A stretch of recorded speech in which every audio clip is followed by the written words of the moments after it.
ስሜት ከዚህ በፊት አስተውላችሁታል? ታላቅ ነገር ማሳካት ትፈልጋላችሁ፣ ስኬትን ታልማላችሁ፣ የተሻለ ህይወትን ትሻላችሁ። ግን መስራት ላይ ስትደርሱ ትዘገያላችሁ። ነገ አደርገዋለሁም ትላላችሁ። ታላቅ ህልም ኖሯችሁ ግን ትንሽ የምትሰሩ ከሆነ ይህ ታሪክ ለእናንተ ነው። ህይወታችሁ የምታዩበት መንገድ ለዘላለሙ ሊቀይር ይችላል። አንድ ጊዜ በአረንጓዴ እርሻዎች ውስጥ በረጅም ዛፎች በተከበበ ትንሽ መንደር ውስጥ አማን የተባለ ወጣት ይኖር ነበር። አማን 25 ዓመቱ ነበር። ጠንካራ፣ ጤናማና በብዙ ህልሞች የተሞላ ነበር። ብዙ ጊዜ ለጓደኞቹ እንዲህ ይል ነበር፣ አንድ ቀን በዚህ መንደር ውስጥ በጣም ሀብታም ገበሬ ሆናለሁ፣ እርሻዬ ወርቅ በሚመስሉ እህሎች ያበራል ብሎ ያወራ ነበር። ሰዎች ምክር ለመጠየቅ ወደ እኔ ይመጣሉ፣ እናም በሁሉ ቦታ እከበራለሁ። ግን አንድ ችግር ነበር። ሌሎች ገበሬዎች ወደ እርሻ ሲሄዱ፣ አማን ግን በአልጋ ላይ ይቀመጥ ነበር። የመንደሩ ወንዶች በሞቃት ፀሐይ ሲሰሩ፣ አማን በጥላ ውስጥ ይቀመጥ ነበር። እናም ስለ ህልሞቹ ዝም ብሎ ያወራል። ሁል ጊዜ ታላላቅ እቅዶች ነበሩት፣ ግን እርምጃ አልነበረውም። ነገ አደርጋለሁ ብቻ ነው የሚለው። ስኬትን ማሰብ ይወድ ነበር፣ ግን ስኬት የሚፈልገውን ከባድ ስራ መስራት አይወድም። አጎቱ ጥበበኛ ገበሬ ነበር። አጎቱ የአማንን ባዶ እርሻ ተመለከተ። መሬቱ ለም ነበር፣ ግን ምንም አያድግበትም። እሱ እንዲህ አለ፣ አማን ልጄ፣ መሬት ለምን ባዶ ሆነ? ስለ መልካም እህሎች ትናገራለህ፣ ግን እኔ የማየው ደረቅ አፈር ብቻ ነው ብሎ ጠየቀው። አጎቴ አትጨነቅ፣ ነገ ጀምራለሁ፣ እርሻዬ ከሁሉ የተሻለ ይሆናል፣ ትንሽ ቆይታ ያለ አለው። አጎትየውም ይህንን ነገ የሚለውን ነገር ከዚህ በፊት ብዙ ጊዜ ሰምቶታል። ስለዚህ አማንን ትምህርት ለመስጠት ወሰነ። አጎቱ ከኪሱ 2 ትንሽ ቦርሳዎችን አወጣ። በውስጣቸው 2 የተለያዩ ዘሮች ነበሩ።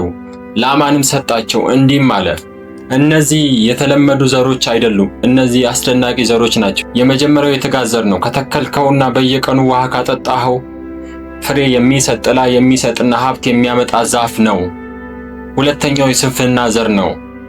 ከተከልከው በፍጥነት ያድጋል፣ ግን ሙሉ እርሻን በአረም ይሞላል፣ ሌላውን ሁሉ ያጠፋል። አማን ሁለቱንም ዘሮች በእጁ ውስጥ ናቸው። እርሻና ህይወት ወደፊት የትኛውን በምትንከባከበው ይወሰናል። አማን ሁለቱንም ዘሮች ተመለከተ።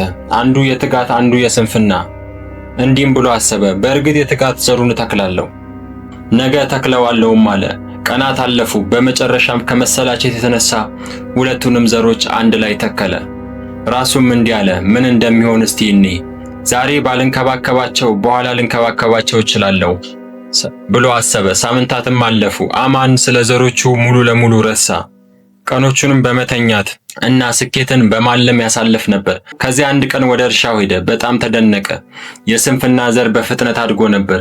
ወፍራም አረሞች መሬቱ ሙሉ ሸፍነው ነበር። የትጋቱ ዘር ደካማ፣ ትንሽና ሊሞት የቀረበ ነበር፣ ምክንያቱም ምንም ውሃ አልተቀበለም፣ እንክብካቤም አልተደረገለትም።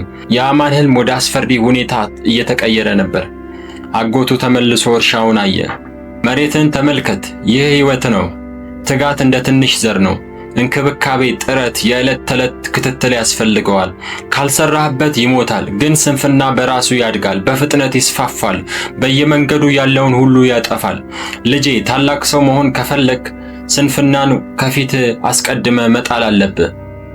አማንም በጉልበቱ ወድቆ እየሞተ ያለውን የትጋቱን ዘር ነካ። አይኖቹ በእንባ ተሞሉ። ለመጀመሪያ ጊዜ እውነትን ተገነዘበ። ህልሞቹ ብቻ በቂ አይደሉም። እርምጃ ብቻ ነው ህልሞቹን የሚያስቀጥለው። ያቺ ሌሊት አማን መተኛት አልቻለም። ስላጠፋው ጊዜ፣ ስላጣቸው ድሎች አሰበ። በቀስታ ለራሱም እንዲህ አለ፣ አሁን ካልተቀየርኩ ስንፍና ለዘላለም ይቆጣጠረኛል። በሚቀጥለው ጠዋት ፀሐይ ከመውጣቷ በፊት አማን ተነሳ። አረሞቹን በገዛ እጁ ነቀለ። ከባድ ነበር። ጀርባውንም አሳመመው። እጆቹ ደም አፈሰሱ፣ ግን ማቆም አልፈለገም።